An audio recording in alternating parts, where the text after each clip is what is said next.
আসসালামু আলাইকুম। ওয়ালাইকুম আসসালাম। আপনার নাম? আমার নাম শিরিনা আক্তার পাখি।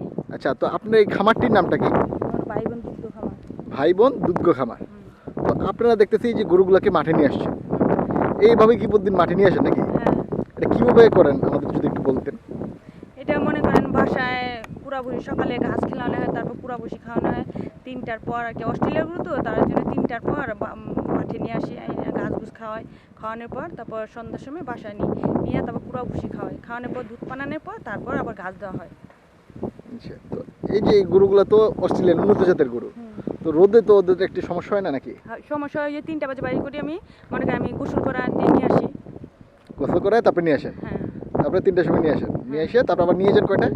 সন্ধ্যার আগে মাগরিব আজানের আগে। মাগরিবের আজানের আগে। তো আমরা এই যে দেখতেছি ওরা কি ঘাস খাচ্ছে এগুলো?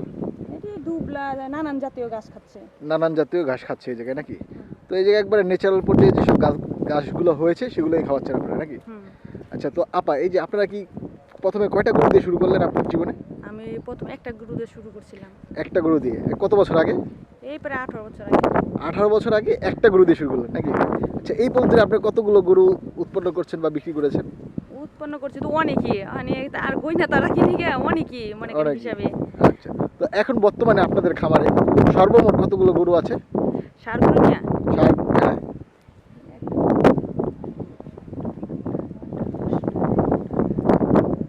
15টা। আপনার এই খামারে সর্বমোট গরু আছে 15টা। 15টা। এর মধ্যে দুধের গাভী আছে কতগুলো? এই 6টা। 6টা দুধের গাভী। আচ্ছা, তো আপনাদের এই যে খামারে যে দুধের গাভীগুলো আমরা দেখতেছি, এগুলো কিরকম দুধ দেয় এক একটা? একটা মনে করেন 18 লিটার, তারপর 12 litre, 15 litre. 18 litre, 12 litre, 15 litre দুধ দেয়। হুম, আচ্ছা, তো সর্বমোট এই 6টা গাভী থেকে কত লিটার দুধ পান প্রতিদিন?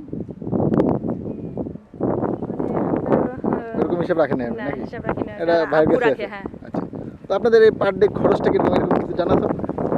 হ্যাঁ, খরচ কি মনে করেন মাসে মনে করেন 30-40 হাজার টাকা যায়। 30-40 হাজার টাকা খরচ যায়। আর মাসে আয়টা কিরকম হয়? আর তো হ্যাঁ, অনেকই মনে করেন। যেরকম 1-1.5 লাখ টাকা আসে? হ্যাঁ, তা আসে। প্রতি মাসে 1-1.5 লক্ষ টাকা আয় করা সম্ভব। কিন্তু প্রথমে শুরু করলেন কি আপনি একটা দুইটা দিয়ে? হ্যাঁ, আচ্ছা, তো এই যে আপা আপনি একটা দুইটা দিয়ে শুরু করলেন অল্প পুঁজি দিয়ে নাকি? যে অনেক টাকা নিয়ে দেখা যেত বিদেশ গেছে, বিদেশ গিয়ে ওরকম চাকরি পাচ্ছে না, মনে করেন টাকা ভুগন্তি ভুগছে, মনে করেন খাওয়া দাওয়ার কষ্ট, পরিবার পরিজনদের লাগে মনে করেন দেখা সাক্ষাৎ নাই, কিছু নাই। তো যে টাকা দেওয়া খরচ করে মনে করেন ঢাকা যায়, বিদেশ যায়, এই টাকা যদি এখানে পুঁজিটা লাগায় ব্যবসা শুরু করে মনে করেন তে এখানে আরো ভালো না।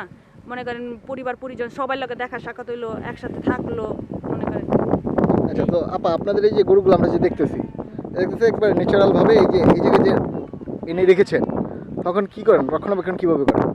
এখানকার হ্যাঁ, এখানে এই গাছ খাইবো, আমি পাহারা দিব। আপনারা পাহারা দেন। হ্যাঁ, কিন্তু আমাদের এই যে গ্রামে তো দেখি যারা গরু তারা তো বিলে রেখে চলে যায় গরু। আপনি কেন পাহারা দিচ্ছেন? পাহারা দিচ্ছি ভয়ের কারণে, যদি আমার একটা গরু খেদা লিয়ে যাতে আমার পুঁজি শেষ আচ্ছা, আচ্ছা, মনে করেন। সেই জন্য আপনারা পাহারা দিয়ে রাখেন নাকি? হ্যাঁ, তো আমাদের দেশ গ্রামে তো এই পাহারা দিয়ে লাগে না। আচ্ছা, আমরা তো চলুন সামনে যাই, আমরা আপনাদের গরুগুলোকে একটু দেখি। আচ্ছা, তো এই যে আপনাদের এই যে গাভীটা দেখতেছি, এটা কয়টা বাচ্চা দিয়েছে আপা? এটা এই পর্যন্ত 4টা বাচ্চা দিছে। আচ্ছা, এটা কিভাবে হয়েছে? আপনার কিনে এনেছিলেন প্রথমে নাকি? না, এটা আমার পালের গরু আছিল, গরু থেকে বাচ্চা দিছিল। পালের গরু থেকে বাচ্চা দিতে মানে আপনার পালের এটা? হ্যাঁ হ্যাঁ, এটা আমার পালের। আচ্ছা, এটা কত পার্সেন্ট বীজটা পেয়েছে? এটা এটা মনে করেন হাই কোয়ালিটির বীজ। হাই কোয়ালিটি বীজ পেয়েছে? হ্যাঁ, এটা পুরো অস্ট্রেলিয়া। পুরো অস্ট্রেলিয়া নাকি? হ্যাঁ, আচ্ছা, তো এই যে বীজটা দিতে খরচটা কিরকম হয়েছে? খরচটা মনে করেন এই যে ডাক্তার দেওয়া মনে করেন ঘাড়ে একটা সুই দেয় 400 টাকা, আর এমনি পিছন দেয় 300 টাকা, 700 টাকা খরচ হয়েছিল। 700 টাকার মতো খরচ হয়েছে নাকি? এটা দুধ দিচ্ছে এখন কতটুকু? এটা 18 লিটার। আচ্ছা, তো এটার মা যেটা ছিল সেটা কি আমাদের দেশি গরু ছিল নাকি? না না, ওটা অস্ট্রেলিয়া গরু ছিল। ওইটাও অস্ট্রেলিয়ার বড় জাতের গরু ছিল? হ্যাঁ হ্যাঁ সেই জন্যই বড় জাতের বীজ দিয়ে গেছে নাকি? হ্যাঁ। আচ্ছা, তো এই যে ডাক্তাররা যে আসে অনেক বীজ দিতে 70%, 50%, তো এই পার্সেন্টেজটা কি আপনারা বলে দেন নাকি না, ডাক্তাররা দিয়ে যায়? ও ডাক্তাররা দেয়, তারপর আবার আমরা বলি যে উন্নত জাতের বিছন দিয়েন, অস্ট্রেলিয়া বিছন দিয়েন। অস্ট্রেলিয়া বীজ দিয়ে। হ্যাঁ, তো আচ্ছা আপা, এই যে আপনার যে গাভীটা দেখতেছি, হুম, এখন ওই এটা দুধটা কতটুকু হয় বললেন? 18 লিটার। 18 লিটার। এখন এটার বাজার মূল্যটা কিরকম হতে পারে? প্রায় 2.5 লাখ 3 লাখ টাকা। 2.5 লক্ষ থেকে 3 লক্ষ টাকা। হুম। আচ্ছা, আপনাদের এই জায়গা থেকে কি গরু টরু বিক্রি করেন নাকি? বিক্রি করি আর কি, বাচ্চা অনেক সময় দেখা যায় বাচ্চা বিক্রি করি, ছোট কালানি বিক্রি করে, দুধ ছাড়ানোর পর বিক্রি করে ফেলে। ষাঁড় বাচ্চা, বকন বাচ্চা নাকি? হ্যাঁ, বকন বাচ্চা অনেক সময় দেখা যায় যে অনেক হয়ে গেছে গা, পালতে অসুবিধা, হুম। বিক্রি করে। তো ষাঁড় বাচ্চা বিক্রি করি। ষাঁড় বাচ্চা বিক্রি হয়? ষাঁড় বাচ্চা কুরবানির সময় বিক্রি করি, আবার এমনি বিক্রি করি। আচ্ছা, তো এখন আপনাদের এই যে কোনো বাচ্চা আছে বিক্রি করার মতো? না, এখন যা আছে বিক্রি করুম না। হ্যাঁ, কি এখন যা আছে আর বিক্রি করবেন না? না। আচ্ছা, তো এই যে আপনাদের যে রোগবালাইগুলো হয়, হুম। গরুর কি কি রোগবালাই হয় আর এর প্রতিকারটা কিভাবে করেন আমাদের যদি একটু বলতেন? এই যে মনে করেন খুরা রোগ হয়, গলা ফুলা যায় মনে করেন, তারপর মুখ ঝরে, ওই খুরা রোগী পাও ঝরে, মুখ ঝরে। আচ্ছা। মনে করেন এটি মনে করেন ওই যে পাওরে ফিটকিরি দিয়া, মুখে ফিটকিরি দিয়া ধুই, তারপর গরম পানি দিয়া, তারপর পটাশ দিয়া ধুই, তারপর মুখের মধ্যে যে তিল বাইটা তিল লাগা দিই। আচ্ছা। মনে করেন তারপর গলা ফুলা হইলে আমরা নাফা ট্যাবলেট খেলাই।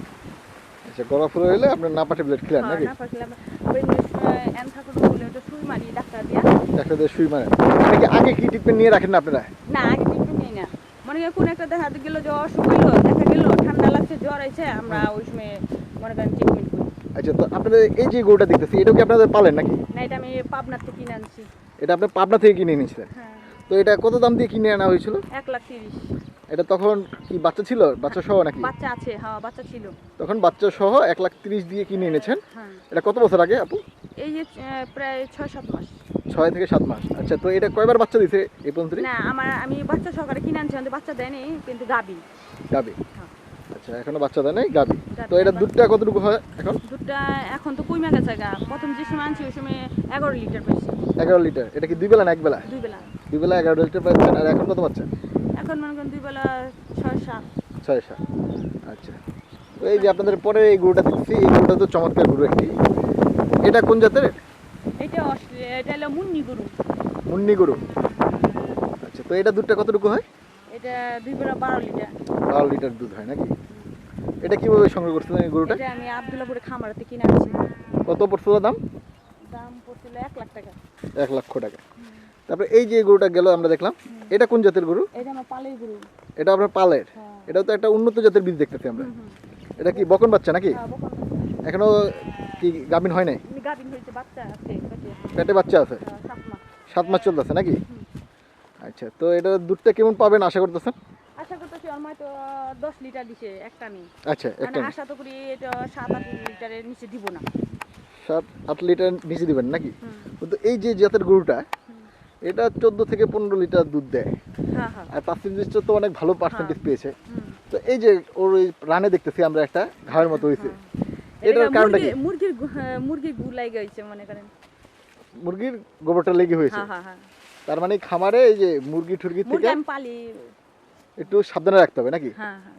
আচ্ছা, এই যে ভেড়াগুলো দেখতেছি আমরা, এই ভেড়াগুলো কার? এই গরুটা আমার চাচা। ও, আপনাদের চাচারই নাকি? হুম, হুম, হানিফ চাচা। তো এই জায়গায় সবাই গরু পালন করে এবং তাদেরকে ঘাস খাওয়ায় সুন্দর মতো নাকি? হুম। আচ্ছা, তো আপা এই যে আপনারা যে গরু পালন করতেছেন একবারে ন্যাচারাল পদ্ধতিতে, হুম। ঠিক আছে, এমনি কোনো অনেকে আছে যে ইঞ্জেকশন ব্যবহার করে দুধ বৃদ্ধি করে, ওরকম কোনো সিস্টেম কি আপনাদের আছে? না, কোনো সিস্টেম নেই। এটা আঙ্গ মনে করেন আল্লাহর দান। আল্লাহ যা দেয় তাই হাতে বানায়, মেশিনে বানায় না। মেশিনে বানায়? আমার হাজবেন্ড হাতে বানায় আচ্ছা। নিজে। নিজে হাতে বানায়। তো আপনাদের গরু বললেন কতগুলো? আর 15টা। 15টা। এই 15টা গরু পরিচর্যা করতে আপনারা কয়জন লোক এই খাটতেছেন? 3 জন, আমার 3 জন? হাজবেন্ড, আমি আর ওই লোক। আচ্ছা, আপনারা একটা লোক নিয়ে নিয়েছেন নাকি? হুম। আর আপনারা এই যে 3 জন খাটতেছেন, এই যে দুপুরবেলা করার রোদে আমরা দেখতেছি বিলে আসছেন নাকি? হ্যাঁ।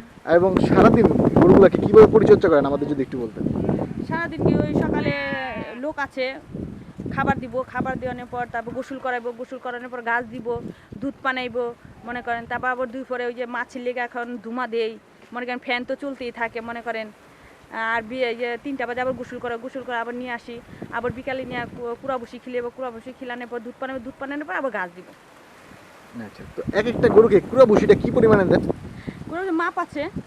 কত কেজি আমাদের যদি একটু বলতেন? একটা গরু নিম্নে তো 4-5 কেজি খাইবে মানে এক বেলায়? একবেলা। খুদ আছে, আবার গরু খুদ রান্নার লাগে তো। আচ্ছা, খুদও খাওয়ান? হ্যাঁ, খুদও খাওয়াই। খুদ কতটুকু করে খাওয়ান? একটা গরুর নিম্নে 1 কেজি করে খুদ খিলান লাগে সকাল বিকাল। 1 কেজি করে খুদ 2 খাওয়ান? কেজি 1 কেজি বড় গরু তো। হ্যাঁ, 1 কেজি 2 কেজি। দুই বেলা 2 কেজি করে খুদ দুই দেন। বেলা 2 কেজি। এই খুদটা দিলে তো দুধটা একটু বেশি পান নাকি এই আপনারা? খুদের কারণে দুধ তো বেশি দিব। দুধ বেশি দেবে। আর এই যে আপনারা দেখতেছি ন্যাচারাল ঘাস খাচ্ছে, হুম। তো অনেক খামারে শুধু যে গম ভুসি খাওয়ায় এবং পুরা খাওয়ায়, তাদের থেকে তো আপনাদের এই দুধের মানটা অনেক ভালো নাকি? হ্যাঁ, হ্যাঁ, অনেক ঘন। অনেক ভালো। আচ্ছা, তো আপনাদের এই দুধগুলো কিভাবে বিক্রি করেন? ওই যে মনে করেন আমি পাইকারিও বিক্রি করে, আবার রাতির দেয়। গ্রামে জিঞ্জিরা সাইডে রাফিদ দেয় মনে করেন। আচ্ছা, তো পাইকারি কত দাম করে বিক্রি করেন? পাইকারি মনে করেন আমরা 50 টাকা করে দিই, জুনাঙ্গ আমরা পানে আঙ্গো বাচ্চা নিয়ে যায়। আর যেটা আমরা রাফিদ দিই ওটা মনে করেন 60 টাকা আছে, 70 টাকা আছে, 65 টাকা আছে, 80 টাকাও আবার বিক্রি করি। 80 টাকা বিক্রি করেন? হুম। আচ্ছা, তো এই যে খামার করে আল্লাহর রহমতে ভালোই আছেন নাকি? হ্যাঁ। তো এই যে নতুন যারা গরু পালন করতে চায় তাদের উদ্দেশ্যে আপনার পরামর্শটা কি আমাদের যদি একটু বলতেন? নতুন খামার যারা নতুন খামার করতে চায় তাদের উদ্দেশ্য যদি পুঁজি বেশি থাকে, তো একটা গরুর দাম তো ওখানে আগের তুলনায় অনেক বেশি মনে করেন। তো পুঁজি থাকলে গরু খামার করলে সুবিধাই হয়, অসুবিধা নেই, গরু লস নাই মনে করেন। গরুর খামার করতে পারলে লস নাই, না লস নেই, লাভই আছে নাকি? লাভই আছে, কিন্তু নিজে করতে হবে। নিজে খাটন লাগবো। আচ্ছা, নিজে খাটতে হবে। হ্যাঁ, নিজে খাটানো লাগবে। আর এই যে আপনারা তো কোনো ট্রেনিং নিয়েছেন কিনা? না, আমি কোনো ট্রেনিং নেই, আমার হাজবেন্ডও কোনো ট্রেনিং নেয়নি। তারপরে আপনারা পাল্টাচ্ছেন? আমরা অনেক বছর ধরে গরু পালতেছি। তো আপনারা মাঝে মধ্যে বিপদে পড়লে কি করেন? ডাক্তারের সাহায্য নিই। তখন ডাক্তারের সাহায্য নেন, তাহলেই হচ্ছে নাকি? হ্যাঁ, যেটা আমরা না পারি ওটা ডাক্তার সাহায্য নিই। আচ্ছা, হ্যাঁ, আঙ্গ ডাক্তার আছে, নজরুল সাল আছে, তারপর ইউসুফ স্যার আছে, সাবির ভাই আছে, এই তিনজনই আঙ্গ ডাক্তার। আচ্ছা আপা, তো এতক্ষণ চমৎকার চমৎকার পরামর্শ দেওয়ার জন্য আপনাকে অসংখ্য ধন্যবাদ। Thank you. আচ্ছা আপা, তো এই জায়গায় যদি কেউ আসতে চায় বা আপনাদের এই খামার থেকে কেউ যদি দুধ নিতে চায়, তো আপনাদের নাম্বারটা যদি একটু দিতেন। হ্যাঁ। ভাইয়ের নাম্বারটা বলেন। ভাইয়ের নাম্বারটা আমার মুখস্থ নাই, তাই আমারটা আছে।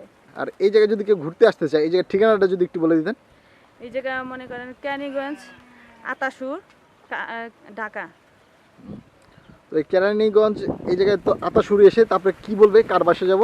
ও আতাসুর ওই যে নাইকেলবাগ জোড়া খাম্বায় নাইমা বলে বা আতাসুর কালাম গোয়ারলে বাড়ি বা পাখির বাড়ি গিয়ে যাম। পাখির বাড়ি? হ্যাঁ। ওকে আপা, আপনাকে ধন্যবাদ। প্রিয় দর্শক, দেখতেই পাচ্ছেন ঢাকার মধ্যে একদম গ্রামের স্টাইলে গরু পালন করা হচ্ছে। এই ঢাকার মধ্যে গ্রামের স্টাইলে কীভাবে গরু পালন করা হচ্ছে সেটাই আমরা একটু জানানোর চেষ্টা করতেছি।